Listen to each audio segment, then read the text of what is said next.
Hey, this is Chris with Scully's. Today I wanted to show you how to use beard butter. Today I'm going to use our Nemesis beard butter, which is a deep conditioner.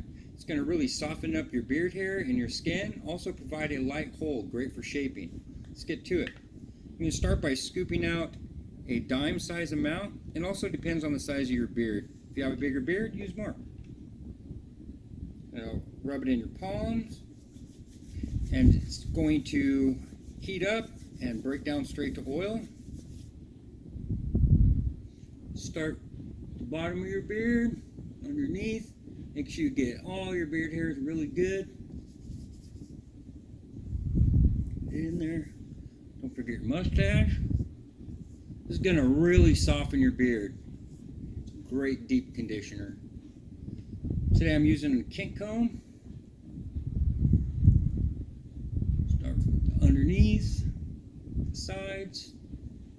I'm going to distribute the butter really good through there. Mustache. That's about it. All of our beard butters contain all natural oils and butters. It contains shea butter and mango butter, also coconut oil, which has great benefits, and also our 5 signature care oils. We offer 15 different beard butter scents, and we also offer free shipping. If you have any questions, please feel free to contact us at info@scullysbeardoil.com, and please visit us at www.scullysbeardoil.com. Thanks, guys.